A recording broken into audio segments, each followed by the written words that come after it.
Lecture 8.8, Magnetic Forces on a Current-Carrying Conductor. As we already know, compass needles are magnets, and magnets can either repel or attract. A current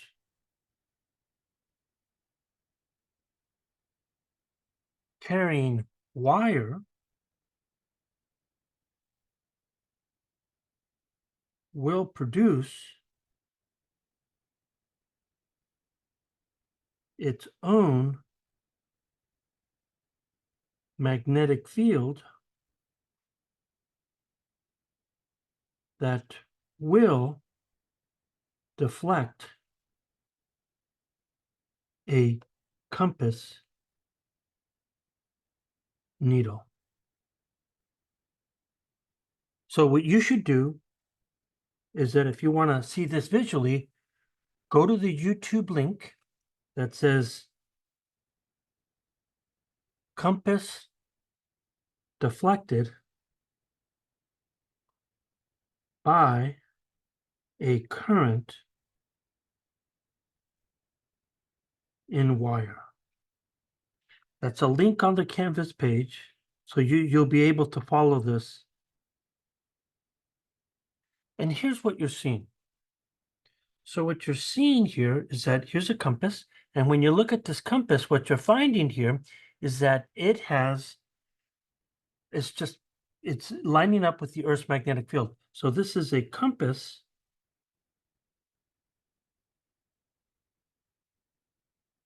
without a current carrying wire. Now what we're going to do is that the video shows that there is now a white wire. So right here, you are seeing a current carrying wire. So now this is a compass with a current. And you can see that there's a clear deflection. On the image to the left, that has to do with the Earth's magnetic field. The image to the right, there's an additional magnetic field, which then tells us here is that the compass needle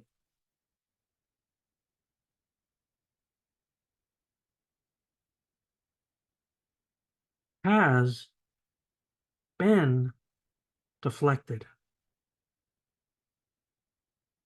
And the only way that can be deflected is that it's showing that a current produces a magnetic field.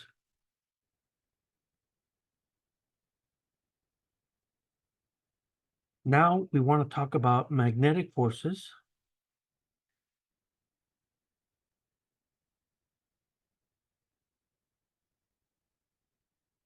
on a current carrying. And we really, we should say conductor, but we're going to really focus on the wire.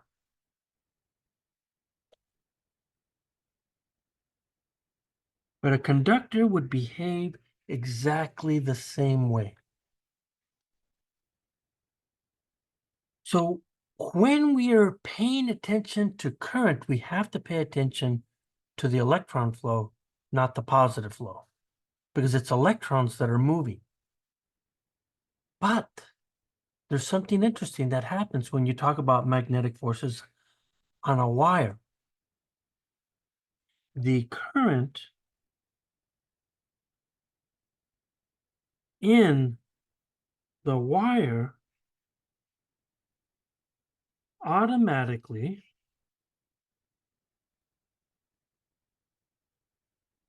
carries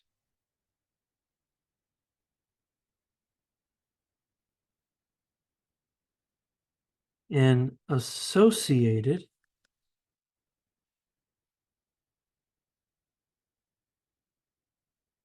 negative signs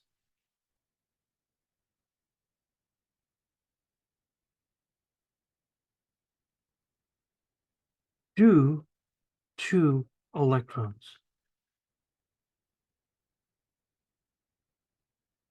And here's the two of them. One of them has to do with this. So the first one here is that electrons move in the opposite direction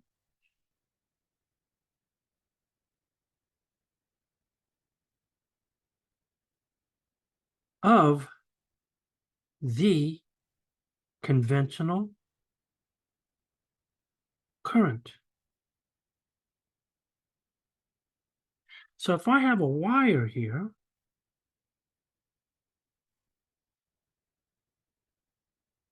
and I'm talking about the direction of the current. So if I have my current, which is what we call the conventional current, we know that the drift velocity of electrons is in the opposite direction. So in this situation, we then say that the electronic current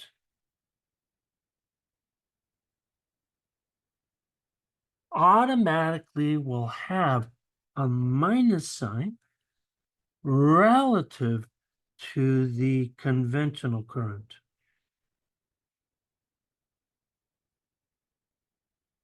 But in the language of force, what that really tells us is the drift velocity that we have to pay attention. So the drift velocity of electrons is then equal to the drift velocity of the positive charges, but with a minus sign.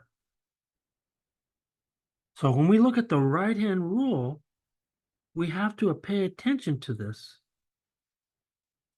Now we have a second sign. Conventional current, which we've already said, believe it or not, but conventional current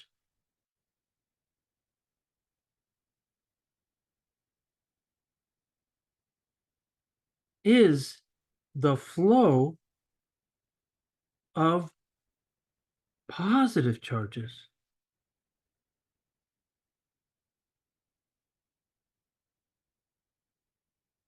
Not negative charges. So if we want to pay attention to electrons, there is an obvious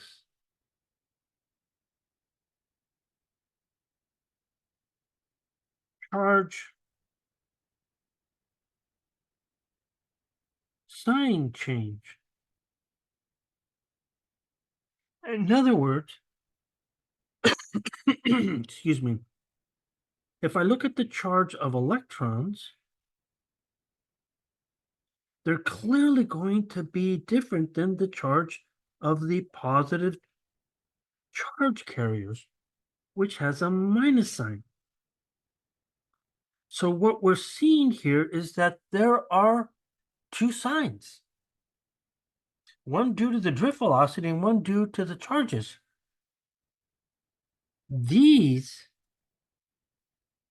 two, let me make this large. These two signs combine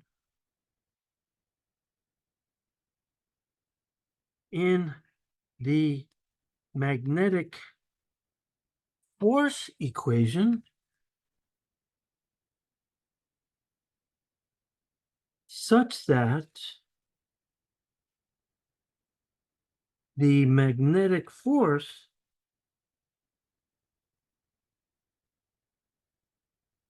on positive versus negative charges are exactly the same. And so what I mean by that is that I'm saying that the magnetic force in this situation is equal to, let me be careful, that for negative charges is then going to be exactly the same as for positive charges. These forces will be identical. So how do I write this? Well, if I look at the force for the negative charges, I have two negative charges. I have one that's associated for the charge, and that charge is going to be on negative charges. Then I also have a minus sign due to the drift velocity of electrons. And we have to cross that with the magnetic field. But what you're seeing here is that look at those two negative signs. What are they doing? They're canceling it out. So in other words, when I look at this thing, this will then also give me the result that if I look at positive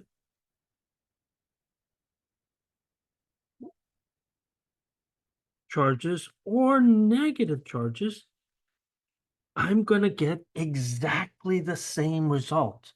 So what I'm saying is that these guys, they have the exact same result, which is surprising. But it's because you're multiplying two quantities, the charge and the drift velocity, that change. So let's look at that now. So let's look at the electron deflection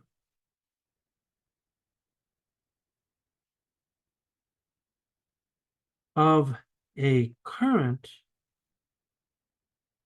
carrying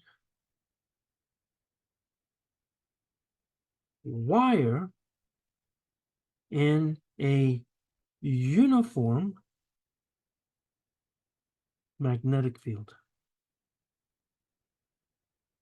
So what we could imagine is that we have a very large magnet. And let's say that this is our magnet right here. So when I'm looking at this magnet, that's going to be our north field. Now I have a second magnet. Let's say it looks like right here. And so these represents the south and the north pole of the magnet. So when I'm looking at this, this is clearly the north, and this is clearly the south. And what we're seeing is that if I place a wire in here,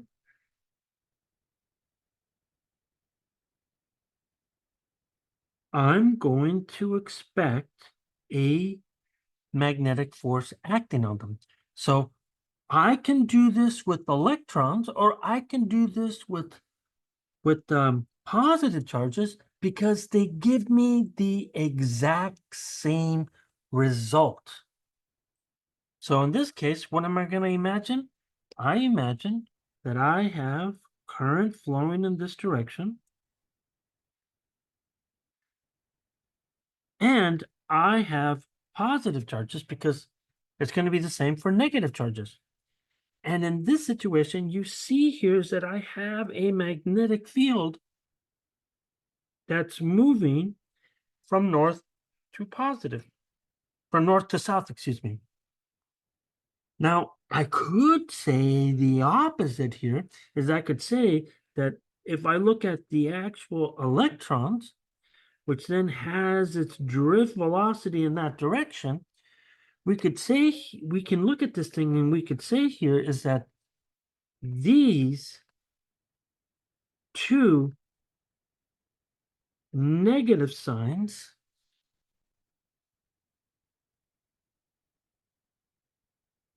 cancel out. So I get the exact same result. So if I look at this thing, I could then just use the right-hand rule, and I'm going to say this. I have a charge. Here's my charge. And that's the direction of the drift velocity for the positive charges. I now have a magnetic field. I have a magnetic field that now is pointing down. So if I use the right-hand rule, that's going to tell me that I have a magnetic force right here. And this magnetic force is true for positive charges, and it's also true for negative charges. So I don't have to make that distinction again. But if we're talking about a current carrying wire, we then say that the current carrying wire has numerous electrons. And because they have numerous electrons, we have to rewrite the magnetic force. So a current carrying wire has numerous electrons. So we write that the magnetic force is then going to be the large number of charges, and then we're going to have the drift velocity cross the magnetic field. So now we write this in a more useful form. What we're seeing here is that on the left side of the cross product, it's really now a current. The number of charges times the charge times the drift velocity, that is the current. So now a more user-friendly term is to redefine the magnetic force as the current, and current is not a vector, but the length of the wire is times the magnetic field. This current is this form of the magnetic force with a current is the same for positive and negative charges, where the cross product is between the wire length or the wire direction, it has both, and the magnetic field. Since current is not a vector. And we talked about this in the past, and what we said here is that in this situation here, the vector, the drift velocity changes so much that we can't really define a direction here. So in other words, this is independent of the current.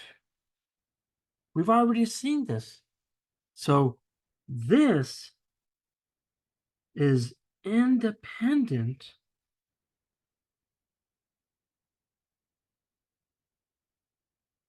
of the current in the wire.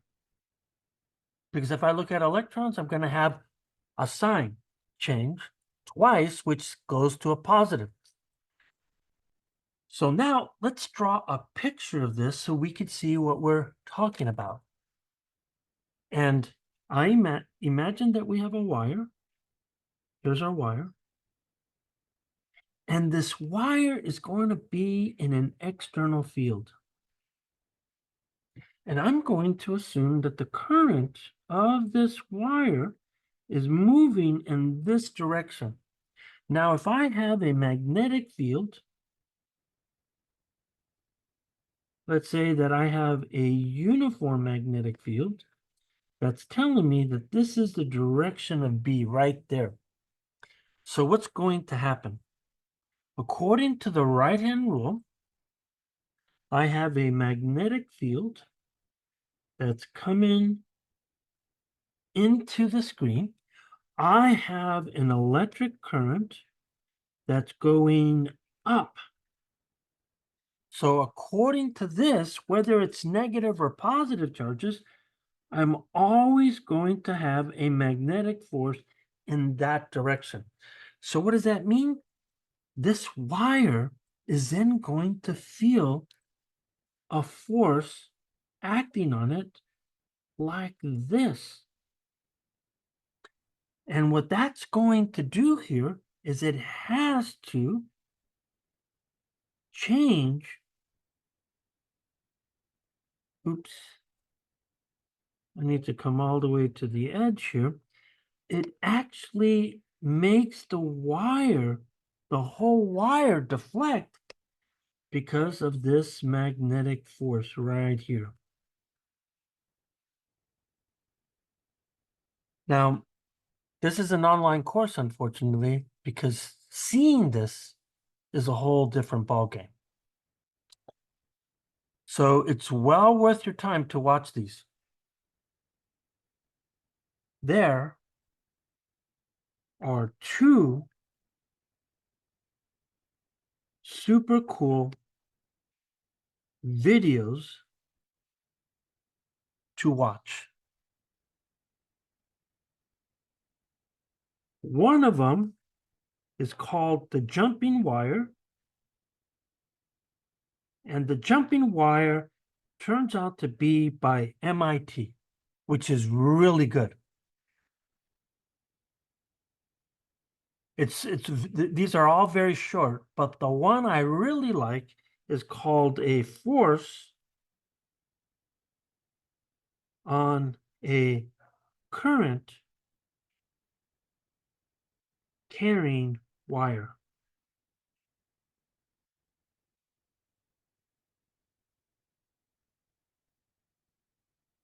In a magnetic field. So these are all YouTube videos,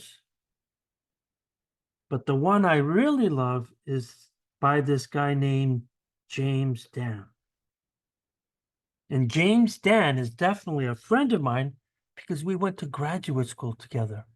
And I think he does a fantastic job. So we should go and look at these videos right now.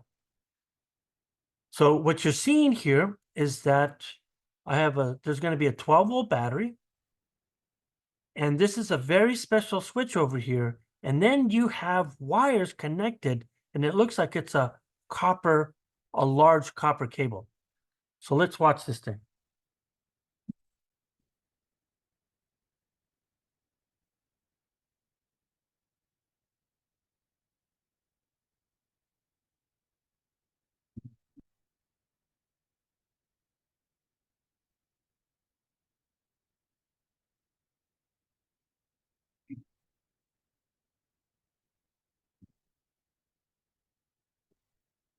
You got to admit, that's pretty damn cool. So that is because there's a magnetic force. Now let's go to James Dan. So here's my dude right here. Check this out. Here's another short video. Well explained. So I have here a large magnet, south pole, north pole. So the field is pointing up. And then I have a big, copper tube, which is connected to the wires here and there. When I connect these here, electricity will flow through this guy, through the red, through the copper tube, and then up through ground, and then back home. So we'll have electricity flowing this way, magnetic field pointing up. We expect a force inward.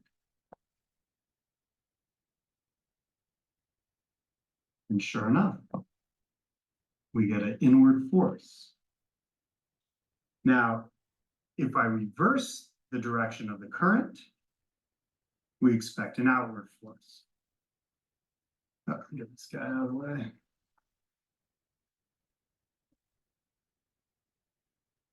And there you see it, floating there. Because now that I've reversed the direction of the current, current is flowing this way, magnetic field is pointing up, we expect an outward force. That is a spectacular video.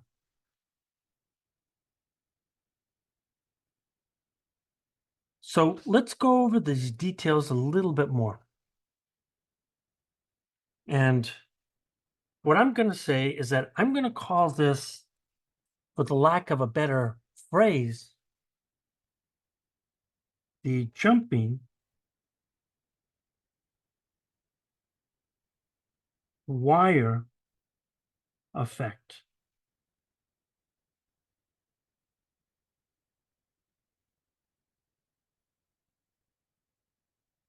So what we just saw here is wires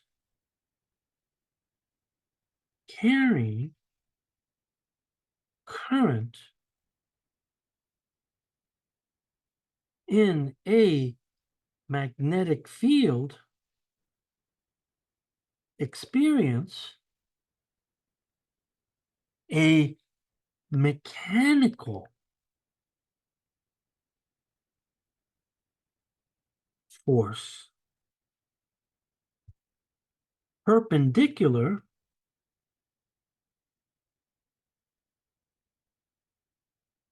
to both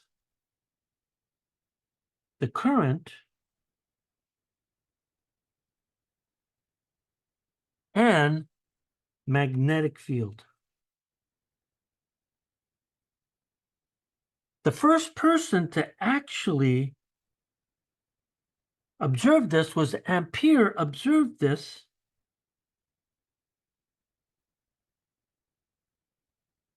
in the 1800s. I should have Googled it and given you a better time frame, but it was Ampere that first observed this. So it's due to his observation that actually does this. And by the way, electrons were not even defined at that time. So the question that we're really asking is, why does the wire jump? Perpendicular to the current, of course. And what we want to do here is that we want to go back and deal with our magnet again. So let's go back to our original setup. And what we had here is that we had a magnet.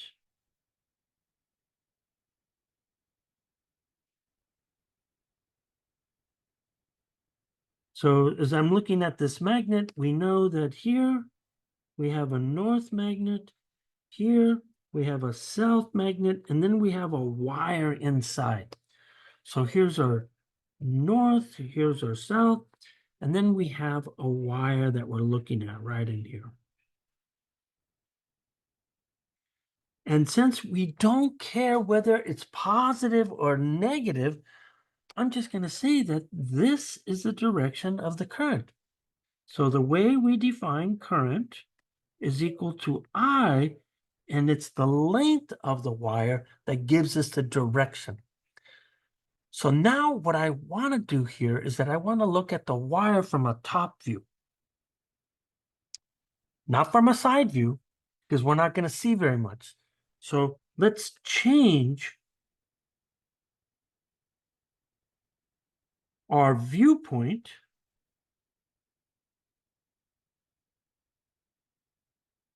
as a top view of the wire. So when you do that, we're going to find that we have this. we have our wire, and then now we want to draw it thicker. And what we know is that we now have current flowing. So I'm going to pick positive charges because it's the same as negative charges. So now, if I'm looking at this, we can see here is that I have a magnetic field coming down like this. So if I'm looking from the top view, that means that my magnetic field is right here pointing down. So I'll just scatter a few to remind you that we have a uniform magnetic field everywhere along. Now we have a current coming in. I have a current IL coming in. So we want to make sure. So, and from the viewpoint of the current, we see here is that this is the left side and this is the right side. Remember, we're looking down. So now what we have is that we have positive charges flowing through this thing. So what are these positive charges experiencing here? Well, if I look at these guys, we have a current flow. So that means that these guys are all moving in this direction. So using the right-hand rule, you now experience a magnetic force that's making them go left, right? So all of these guys are going to have a force left. So that means the electrons are doing what now? So we're seeing the magnetic force pushes the electrons slash positrons to the left. So if they're electrons, they would go right. And since charges cannot leave the wire, they collide with the wire itself. That's freaking amazing. Think about that. I have a wire, right? I have a wire. And what are all those electrons doing? They're applying a force. Where? They're applying a force on the wire. And all these electrons are now going to apply a force on this electron, on this wire. So what makes the wire move here is the collision of the charges with the wire. And you gotta admit, that is absolutely crazy, right?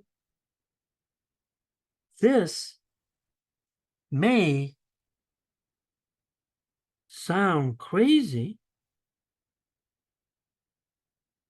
but it's true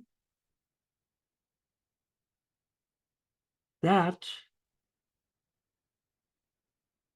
the collisions of electrons with the wire cause it to jump. Now we got to be a little bit more careful It's a little bit more complicated, but not much.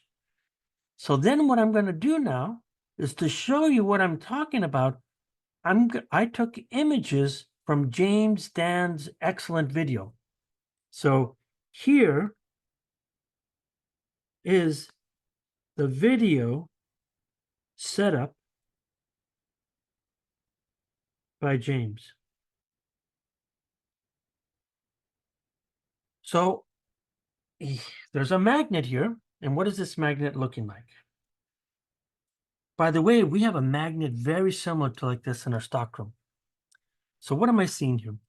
I see right here, I have a red wire. And he talked about this red wire because he said that was the high voltage. So this here is the high voltage or the high node voltage. And then over here, he has ground. Now the ground it's going to be, I don't have a really good color, but what you're seeing here, I'm going to say that this guy is ground right in here. So if I look at that here, I'm going to say is 0 here. So this guy is our low potential. And I see I made a mistake on the other side, and I shouldn't have said voltage. I should have said high potential. So now that I have a high potential, I'm going to send a current down this wire. And that's going to be IL. But what do I know here? You could see that right here, he calls this guy right here north. You could see the end on there, so I'm just going to write it out. Over here, you are seeing the south right here, and you could see that there's the S right there, and then there's the south right there. So now we then have a setup. We know that the magnetic field, when this is turned on, is then going to be, excuse me, not when it's turned on. There's already a magnetic field right there. So now what happens is we have the following situation. We then say that now the voltage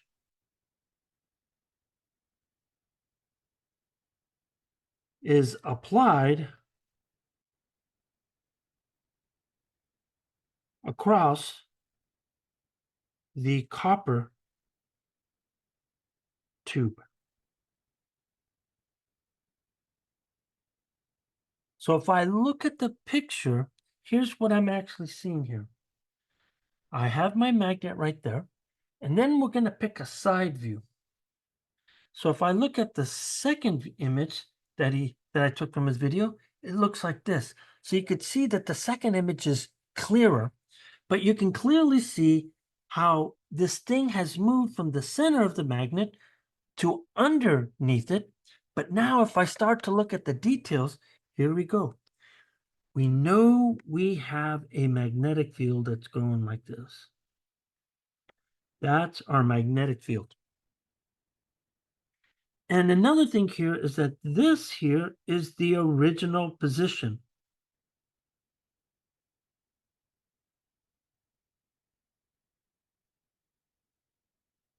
of copper tube. So then I look at the current, and we see here that the current is coming in this direction.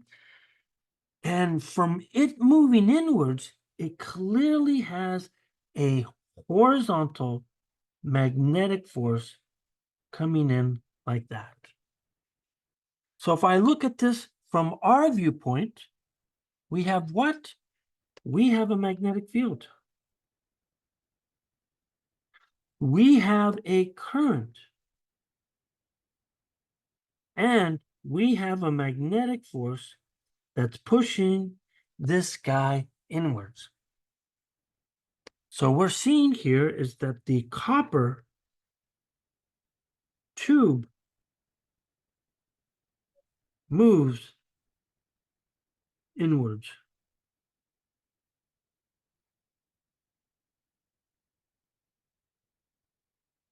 So that's the reason why it moves inwards. So if, as he showed, the current direction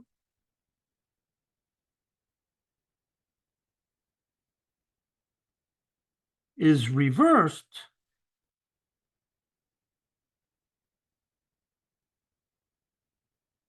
the copper tube